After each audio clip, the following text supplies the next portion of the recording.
Hello everyone, I hope you guys are doing absolutely fine. Today we are going to talk about the splenic rupture या rupture of spleen. काफ़ी बार ये question आ जाता है, पर नहीं भी आए तो भी ये कुछ कॉमन बातें हैं, पता होनी चाहिए आपको.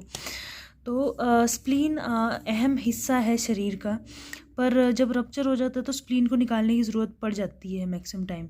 तो उसी के बारे में पढ़ेंगे कि ऐसी क्या क्या कंडीशंस है कि हमें स्प्लीन निकालने की ज़रूरत पड़ जाए. ठीक है, स्प्लीन को ग्रेवयार्ड ऑफ आरबीसीज भी कहते हैं. तो with an angle with horizontal, ठीक है, एक 45 डिग्री के एंगल के साथ ही हॉरिजॉन्टल के साथ प्रेजेंट होता है. ये दिख रहा होगा आपको. इटियोलॉजी की बात करते हैं कि क्या क्या कॉजेज़ है. अब यहाँ पे स्प्लीन आपके एंटीरियर अब्डोमिनल वॉल के पीछे प्रेजेंट है. तो यहाँ पे या तो कोई पेनिट्रेटिंग इंजरी होगी, किसी ने चाकू मार दिया या आपको किसी ने गन शॉट मार दिया. ठीक है जी.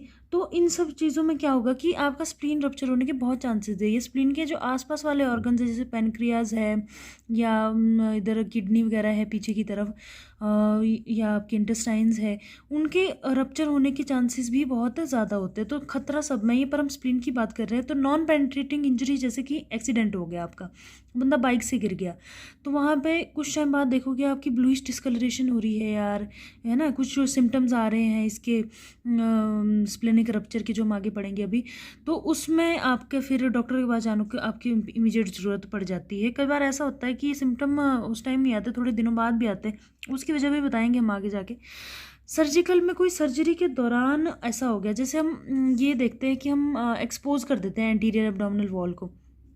मान लो कोई स्टमक का ऑपरेशन करना है या कोई ऑपरेशन करना है हमने एब्डोमेन में, तो उसको एक्सपोज करने के लिए रीट्रैक्टर का यूज़ करेंगे एब्डोमेन वॉल को रीट्रैक्ट करने के लिए. उस दौरान भी आपके इधर चोट लग सकती है स्प्लीन में.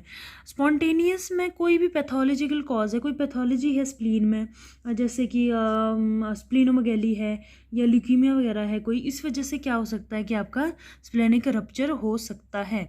मेन इसमें इंजरी है कि मान लो इंजरी होगी कोई आपको, उसकी वजह से.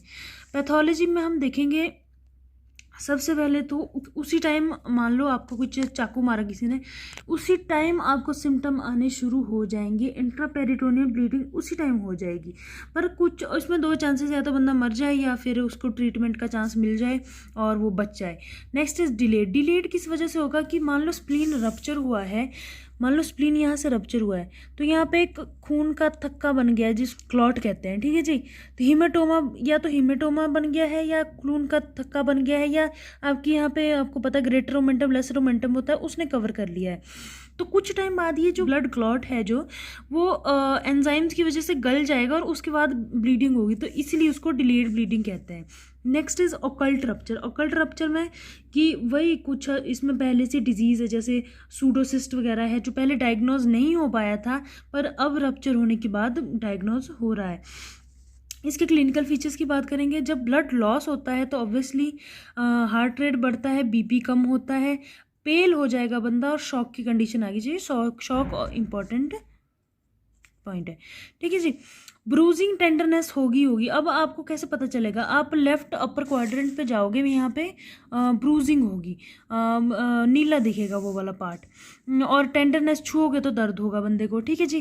अपर लेफ्ट क्वाड्रेंट बहुत इंपॉर्टेंट है, स्प्लीन वहीं प्रेजेंट होता है तो वहाँ पे पेन होगा. केहर साइन क्या होता है, केहर साइन ये है, अब आपको पता है कि ये लेफ्ट साइड प्रेजेंट है, आपको ये पता ही होगा 9 क्वाड्रेंट्स हमने एनाटॉमी पढ़े, तो ये राइट साइड है, ये लेफ्ट साइड है. ठीक है जी. तो लेफ्ट शोल्डर की पेन जाती है, यहाँ की पेन लेफ्ट शोल्डर में जाती है, उसको बोलते हैं Kehr sign. Next is Ballance's sign. Ballance's में साइन में क्या होता है कि एक पेल्पेबल मास दिखेगा हमें, यहाँ जब इसको पेल्पेट करेंगे तो यहाँ पे मास मिलेगा हमें, तो दैट इज बेलेंसेज साइन. ये साइन लिखने इंपॉर्टेंट होता है, अच्छा इंप्रेशन पड़ता है. इन्वेस्टिगेशन में हम देखेंगे, अब क्योंकि वहाँ पे रप्चर हो रहा है तो इन्फेक्शन वगैरह होने के चांसेस, तो वहाँ डब्ल्यूबीसी बढ़े हुए होंगे. ब्लड जब हम उसका ब्लड का इन्वेस्टिगेशन करवाएंगे. एक्सरे में देखेंगे स्प्लीन बड़ा हुआ होता है और स्प्लीन की जो आउटलाइन है वो भी थोड़ी धुंधली दिखती है. जो आपका लेफ्ट साइड का डायफ्राम है वो भी ऊपर एलिवेट हो जाता है थोड़ा सा वहाँ से. एंजियोग्राफी करा सकते हैं आप, यूएसजी करवा सकते हैं, सीटी स्कैन करवा सकते हैं और आइसोटोप स्कैन करा सकते हैं. सबसे बेस्ट इसमें सीटी स्कैन है सारी इन्वेस्टिगेशंस में. यूएसजी में हमें हीमेटोमा वगैरह दिखने को मिल जाएगा. ट्रीटमेंट, पहले तो एक ही ट्रीटमेंट होता था जिस पे लोग ज़्यादा ध्यान देते थे, दैट इज स्प्लेनेक्टॉमी. पर क्योंकि जो लोगों का स्प्लीन निकाल दिया जाता है उनमें इन्फेक्शन होने के बहुत चांसेस है और उनका सर्वाइवल बहुत मुश्किल हो जाता है। तो हम कोशिश ये करेंगे कि कंजर्वेटिव ट्रीटमेंट हो। अगर अगर छोटी इंजरी है तो क्या करेंगे, पीछे की साइड हम 4 उंगलियां लगाएंगे आगे स्प्लीन के जहाँ पे इंजरी है, आगे अंगूठा, और दोनों को प्रेस कर देंगे एक दूसरे के अगेंस्ट। बीच में स्प्लीन होगा, वो खुद खून रुक जाता है थोड़ी देर में। और अगर छोटा मोटा है तो वो पोर्शन काट के, थोड़ा सा पोर्शन काट के बाकी स्प्लीन को हम कंजर्व कर सकते हैं। पर अगर बहुत ज़्यादा बुरे हाल है तो हमें स्प्लेनेक्टॉमी करवानी पड़ेगी, पेशेंट की लाइफ को रिस्क हो सकता है नहीं तो पोस्ट ऑपरेटिव में हम उसकी केयर करेंगे। ऑब्वियसली उसका ब्लड हमें देना ज़रूरी होता है ऑपरेशन के दौरान, क्योंकि ब्लड लॉस बहुत हो जाता है इसमें। तो बहुत छोटा सा टॉपिक था, बहुत इजी टॉपिक है पर इम्पॉर्टेंट है प्रैक्टिकल पॉइंट ऑफ व्यू से भी और थियोरेटिकल पॉइंट ऑफ व्यू से भी। तो I hope you guys have like I hope you guys have understood well. We'll see you in the next one. Bye bye for now.